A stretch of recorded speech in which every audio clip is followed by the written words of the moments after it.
Hello students.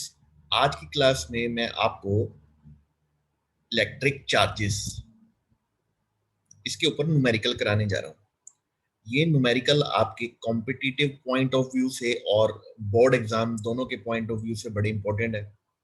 इससे पहले कि मैं न्यूमेरिकल स्टार्ट कराऊं, मैं चाहता हूं कि मैं आपको चार्जेस की कुछ प्रॉपर्टीज के बारे में थोड़ा सा एक ब्रीफ इंट्रोडक्शन दे देता हूं। तो इलेक्ट्रिक चार्जेस होते क्या है? इलेक्ट्रिक चार्ज किसी भी बॉडी की वो प्रॉपर्टी है जिससे वो किसी दूसरी बॉडी के ऊपर इलेक्ट्रोस्टैटिक फोर्स अप्लाई कर सकता है। ठीक है। या फिर दूसरी बॉडी, अगर बॉडी ए के ऊपर इलेक्ट्रोस्टैटिक फोर्स अप्लाई कर रही है, मान लो एक बॉडी ए है एक बॉडी बी है, और ये बॉडी बी बॉडी ए के ऊपर इलेक्ट्रोस्टैटिक फोर्स अप्लाई कर रही है, तो अगर इस बॉडी पर चार्ज होगा तभी वो उस फोर्स को रिस्पॉन्ड करेगा। इलेक्ट्रिक चार्जेस दो टाइप के होते हैं, पॉजिटिव एंड नेगेटिव। तो ये आपको पता होना चाहिए कि जो लाइक वाइज चार्जेस हैं, पॉजिटिव पॉजिटिव या नेगेटिव नेगेटिव, एक दूसरे को रिपेल करते हैं, और पॉजिटिव और नेगेटिव एक दूसरे को अट्रैक्ट करते हैं। ठीक है। जनरली किसी बॉडी में कोई भी चार्ज नहीं होता, क्योंकि एटम जो होते हैं वो एज सच न्यूट्रल पार्टिकल होते हैं। क्योंकि आप नाइन्थ क्लास में या 10th क्लास में, जो भी आपकी पीछे की क्लासेस थी, उसमें आप पढ़ के आ रहे हो कि जो आपकी कोई भी बॉडी होती है वो एटम से मिलकर बनी है, और एटम फर्दर प्रोटॉन्स और इलेक्ट्रॉन्स एंड न्यूट्रॉन्स से मिलकर बना है।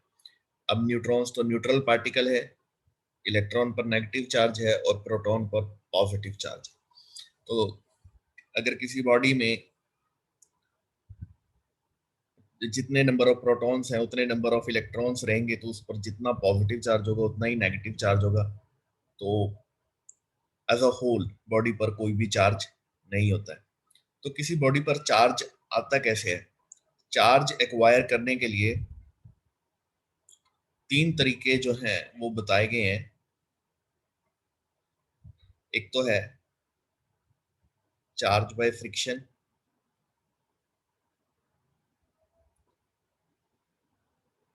Charge by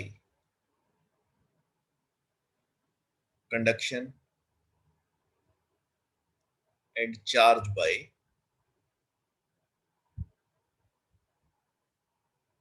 induction.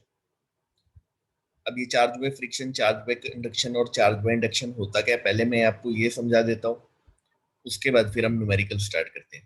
अब चार्ज बाय फ्रिक्शन में क्या होता है कि दो बॉडीज हैं। ठीक है।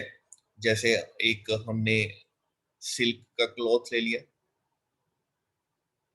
और एक सपोज एक आपने ग्लास की रोड कंसिडर कर ली, ग्लास रोड।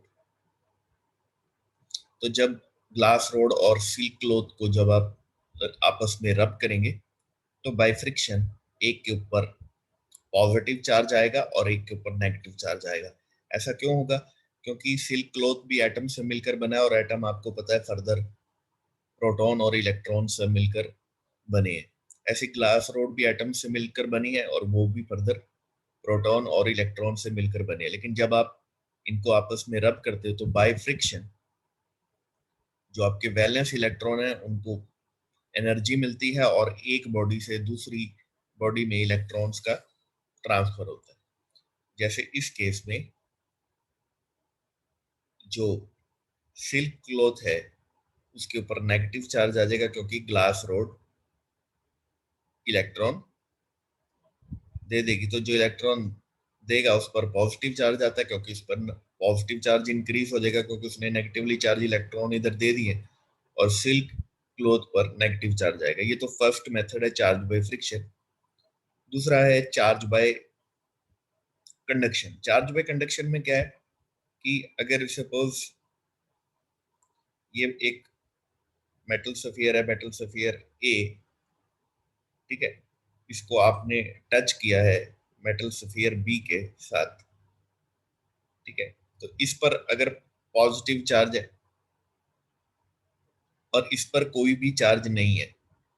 तो क्योंकि ये फिजिकली जब आप इन दोनों को टच करोगे तो जो कुछ चार्ज है उसका ट्रांसफर इस बॉडी से इस बॉडी में हो जाएगा। इसको कहते हैं चार्ज बाय कंडक्शन। जो तीसरा चीज है वो है चार्ज बाय इंडक्शन। उसमें क्या होता है, सपोज ये एक आपने मेटल का रॉड कंसिडर कर ली, सपोज इस पर नेगेटिव चार्ज है और एक ये सफियर है और इस सफियर पर कोई चार्ज नहीं है।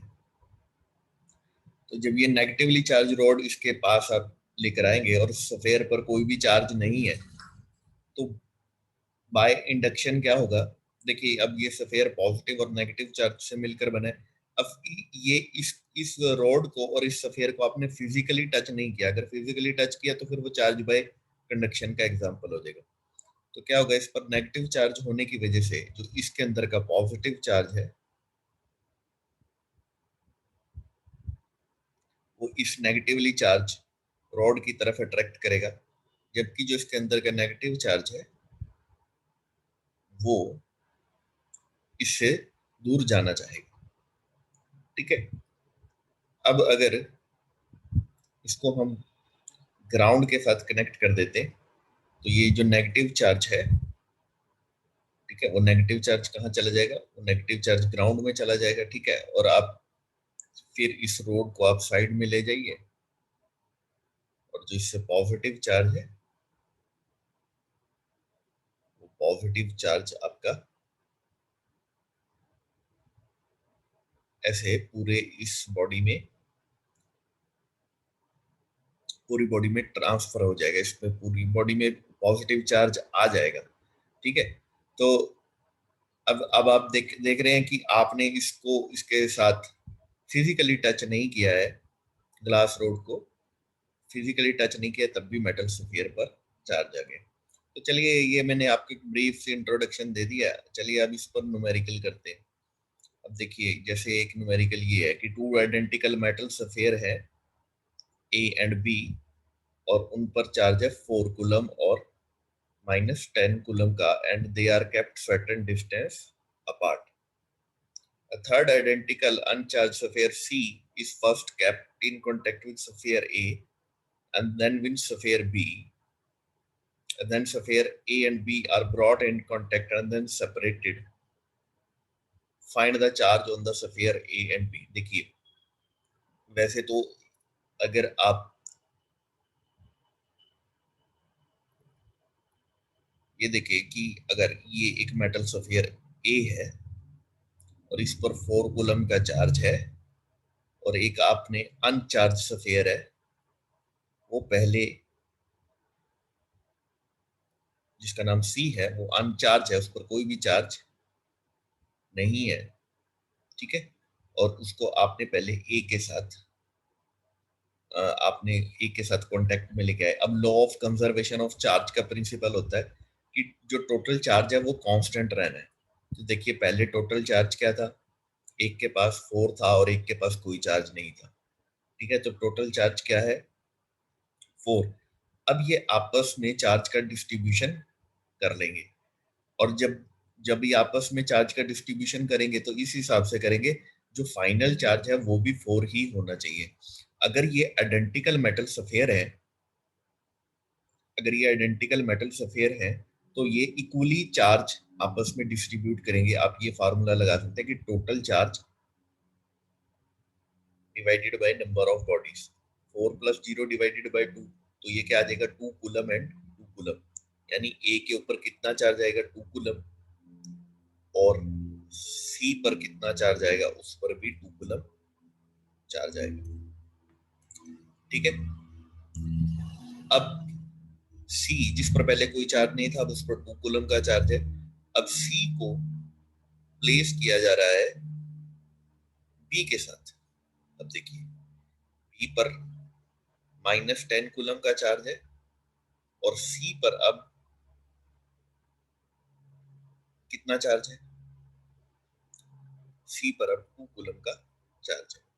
वही फार्मूला आप लगा लीजिए, total charge -10 + 2 divided by number of bodies, तो ये होगा -8 डिवाइडेड बाय 2, यानी कि -4 कूलम। यानी अब वो बी पर कितना चार्ज है, -4 कूलम का, और सी पर कितना चार्ज है, उस पर भी -4 कूलम का चार्ज। अब लास्ट में क्या कहता है, then sphere A and B are brought in contact and separated, find the final charge on A and B। अब देखिए A पर फाइनल कितना चार्ज है, 2 कूलम,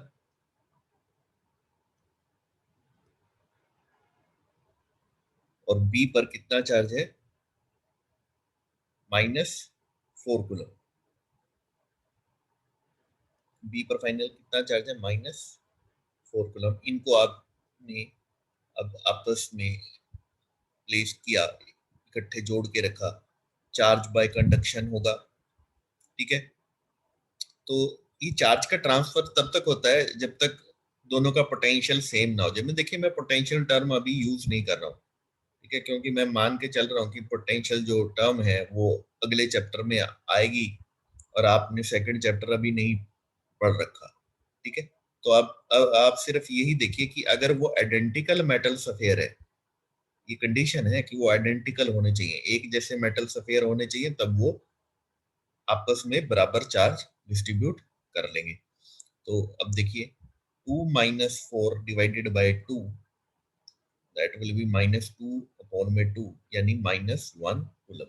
तो ए पर फाइनल चार्ज कितना आ जाएगा, -1 कूलम, और बी पर फाइनल चार्ज कितना आ जाएगा, -1 कूलम, ठीक है। चलिए आगे बढ़ते हैं नेक्स्ट न्यूमेरिकल की तरफ। तो ये देखिए, दो मेटल सफेयर है जिनका रेडियस 1 सेंटीमीटर है और 3 सेंटीमीटर है, and they are given a charge of -1 into 10 raised to power -2 coulomb and 5 into 10 raised to power -2 coulomb respectively. If these are connected by conducting wire, the final charge on the bigger sphere। देखिए, अब ये पिछले वाला case नहीं है। अब दो sphere है जिनका रेडियस अलग अलग है, तो एक का रेडियस हम मान लेते हैं आर ए, और एक का रेडियस मान लेते हैं हम आर बी। ये बॉडी ए है और ये बॉडी बी है, इसका रेडियस आर ए हो गया, उसका आर बी हो गया। अब बॉडी ए पर जो चार्ज है वो है क्यू ए, और बॉडी बी पर जो चार्ज है वो है क्यू बी, ठीक है। तो अब जब आप इनको आपस में कांटेक्ट में लेकर आएंगे कंडक्टिंग वायर से, अब देखिए यहाँ पर हम पिछले न्यूमेरिकल वाला फॉर्मूला नहीं लगा सकते, क्योंकि वहां पर वो आइडेंटिकल थे। यहाँ पर एक सफेयर बड़ा है, अगर सफेयर बड़ा है तो ये इक्वल चार्ज डिस्ट्रीब्यूशन इनमें नहीं होगा। यहाँ पर आप ये फार्मूला लगा सकते हैं कि जो फाइनल चार्ज होगा Q A by Q B, charge जो होगा वो डिपेंड करेगा कि कितना बड़ा रेडियस है, ठीक है। तो मैं फिर से ये बात बोल रहा हूँ कि मैं आपको ये एक शॉर्टकट फार्मूला दे रहा हूँ, अदरवाइज हम ये कहते हैं कि ये तब तक चार्ज का ट्रांसफर होगा जब तक इनका पोटेंशियल सेम नहीं हो जाता, ठीक है। तो हम मैं ये मान के चल रहा हूँ कि आपको इलेक्ट्रिक पोटेंशियल के बारे में अभी जानकारी नहीं है, क्योंकि वो सेकंड चैप्टर में आप करेंगे, और ये फर्स्ट चैप्टर का +2 के फर्स्ट चैप्टर के न्यूमेरिकल्स हैं। तो अब सीधा यही ये फार्मूला आप देख लीजिए कि जितना बड़ा रेडियस होगा उतना बड़ा वो चार्ज उस बॉडी पर आएगा, ठीक है। तो हम यहाँ से कह सकते हैं कि क्यू ए अपॉन में क्यू बी, अब क्यू ए कितना है, 1 सेंटीमीटर है, एंड क्यू बी कितना है, 3 सेंटीमीटर है, ठीक है। तो हम ये कह सकते हैं कि Q B is 3 times Q A, Q B is 3 times Q A, ठीक है। और टोटल चार्ज कितना कितना होना है। अब वो हम आपको पता ही है law of conservation of charge से कि जब तक वो आपस में कांटेक्ट में नहीं है तब तक जितना चार्ज है आपस में कांटेक्ट में होने के बाद भी उन पर टोटल चार्ज सेम ही रहेगा। ये law of conservation of charge है। तो law of conservation of charge के अकॉर्डिंग -1 इंटू 10⁻⁻² प्लस 5 इंटू 10⁻⁻², ये क्या हो जाएगा 5 - 1 क्या हो जाएगा 4 इंटू 10⁻⁻² हो जाएगा। ठीक है, तो हम ये कह देते हैं कि QA plus QB is 4 into 10⁻²। तो यहाँ पर आप QB की जगह क्या लिख सकते हैं 3QA। 4QA is 4 into 10⁻⁻² और QA is equal to 1 into 10⁻⁻²। अब QA आ गया और आपको पता ही है कि QB जो है वो 3 टाइम्स QA है, तो QB आपका हो जाएगा 3 into 10⁻⁻²। बोला ठीक है बच्चों, तो आज की क्लास हम यहीं पर एंड करते हैं। आई होप आपको ये लेक्चर पसंद आया होगा। अगर आपका कोई भी डाउट है तो प्लीज आप कमेंट सेक्शन में जरूर पूछें।